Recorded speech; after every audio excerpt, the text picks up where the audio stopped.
Todos conocemos algún callejón, con alguna historia, con algún suceso que nos ha asustado o nos ha perturbado de alguna manera. Hoy les traigo dos historias de callejones en los que han ocurrido hechos terroríficos. Camina, no mires atrás. Estás por entrar a la última puerta. En la primera calle de Morelos, arranca en sentido diagonal y en dirección a la última de Matamoros. Un tortuoso y angosto callejón, solitario y tétrico, que hace tiempo fue teatro de un misterioso asesinato y a la vez de un espeluznante suceso, registrado momentos después de cometido aquel crimen, lo que motivó que se le hubiese conocido desde entonces con el nombre del el Callejón del Muerto. Fue en aquel tiempo en que la ciudad se alumbraba con faroles de aceite, pendientes de mesuras de hierro, empotradas en las esquinas, cuya luz mortecina y difusa apenas se alcanzaba a iluminar un escaso radio, y los cuales se encargaban de encender los llamados serenos, que envueltos en amplias capas y provistos de una escalera y una alcuza, comenzaban su tarea por las calles de la ciudad un poco antes de cerrar la noche. Uno de estos serenos fue quien resultó víctima de aquel crimen. Aquella noche flotaba en el ambiente una atmósfera pesada y densa. La quietud nocturna de la ciudad fue interrumpida de vez en cuando con los pasos acompasados de los serenos que hacían la ronda, arrancando secas resonancias al embaldosado de las banquetas. Al sonar la última campanada de las 12 del viejo reloj de la catedral, se dejó oír el grito alerta de un sereno. Las 12 y nublado, y como escalonadas sobre el frío de la medianoche, fueron rondados las voces lejanas y apagadas de los demás serenos, que anunciaban según costumbre la hora y el tiempo a los vecinos de la ciudad, entregados al sueño. De repente, rasgando las impalpables entrañas del silencio de aquel solitario callejón, partió un ay, agudo y prolongado, un penetrante grito de agonía, al que respondió el siniestro aullido de los perros de los contornos, aullido doloroso y lúgubre que delataba el paso sigiloso de la muerte. Después el silencio volvió a cubrir, como invisible mortaja, las densas sombras de la noche. Por el sinuoso callejón del 2 de abril descendía a paso apresurado la silueta de un hombre que hacía bailotear en su diestra un farol de mano. Era como una sombra que se movía y avanzaba velozmente, como si tuviese alas en los pies.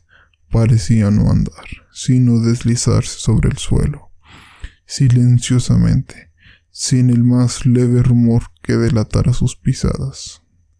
Al llegar a las antiguas calles del Marquesado, hoy División de Oriente, torció hacia la derecha en dirección al templo de dicho barrio, y tocó la puerta del curato, con recios e insistentes abaldonazos, que urgían imperiosamente la presencia del párroco.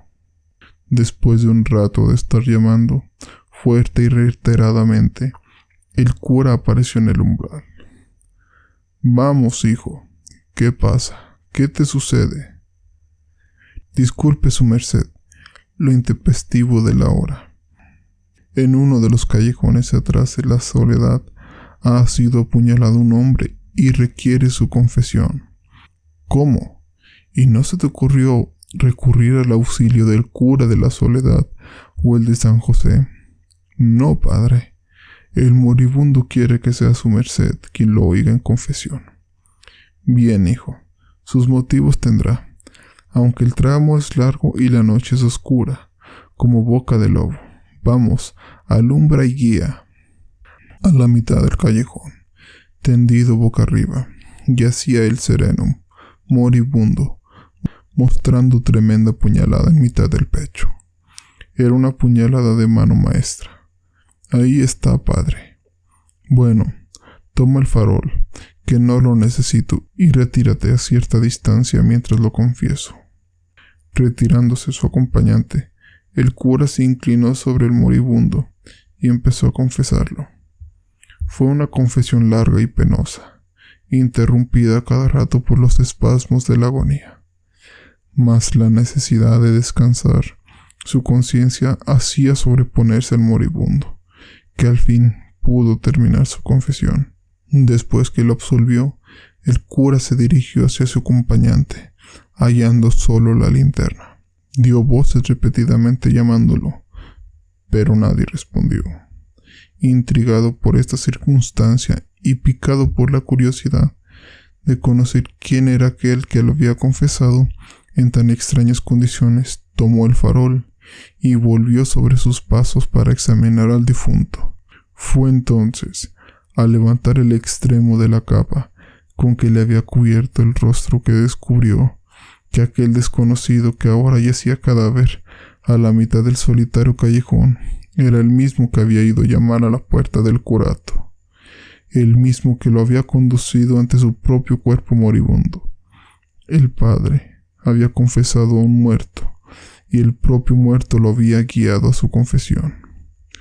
Sobrecogido de terror, con los cabellos erizados, a tientas así como pudo porque no quiso volver a tocar la linterna que había ocupado el muerto, regresó al curato. Muchos días después, presa de una violenta fiebre, aquel buen cura, a quien no se sabe qué ocultó ni misterio designó, había escogido para participar en tan terrible lance. Se debatía entre la vida y la muerte. No murió, pero funesta consecuencia de aquella espeluznante aventura, conservó por el resto de sus días una completa sordera en el oído con el que escuchó la confesión del muerto.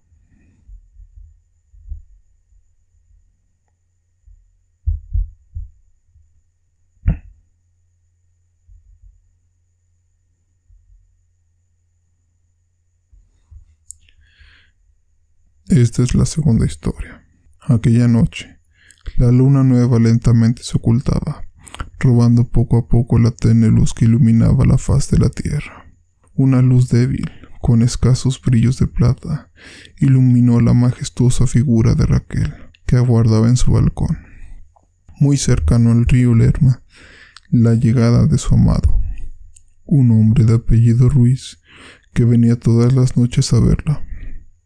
Eran ya las 12 de la noche, pues así lo anunciaba el reloj de su alcoba, y pese a que Ruiz vendría desde Yurecuaro, se dijo para sí: para él, que es un gran jinete, y para el empuje de su fogoso alazán tostado, la distancia no es larga. Concluyó con hondo suspiro y con gran deseo de verlo a la mayor brevedad posible. Los perros, movidos por extraño pavor, aullaban desesperados, mientras la luna iluminaba las desiertas calles de la ciudad. Todo acontecía por donde los sonidos se escuchaban. Aquel ambiente extraño y pavoroso acompañaba el rítmico ruido que producen las herraduras de los caballos.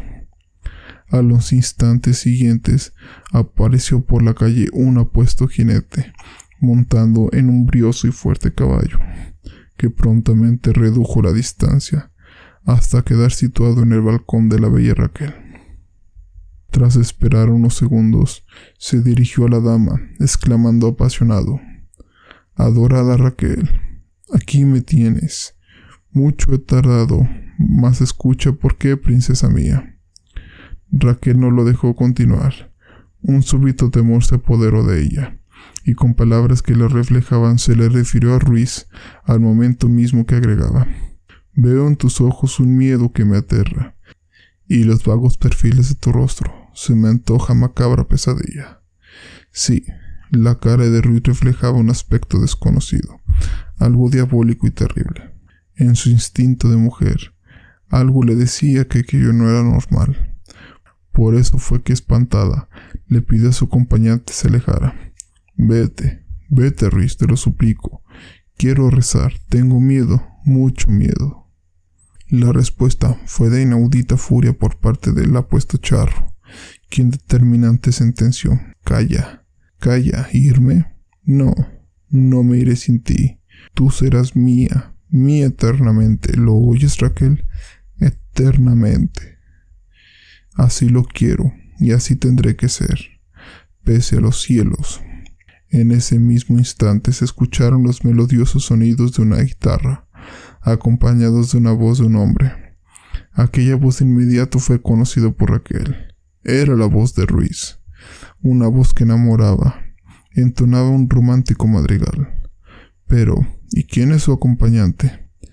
Era el diablo, que tomando por la cintura a la bella mujer, arrió su caballo, y este dio un brinco tan fenomenal que superó los paredones que formaban el suelo de la irregular cantera, de petate y tierra. El diablo, con su preciada carga, se perdió entre las tinieblas fundidas, con las nieblas que emanaba de las riberas del río. Desde que esto ocurrió, el lugar fue conocido por todas las personas vecinas de la ciudad como el Callejón del Brinco del Diablo.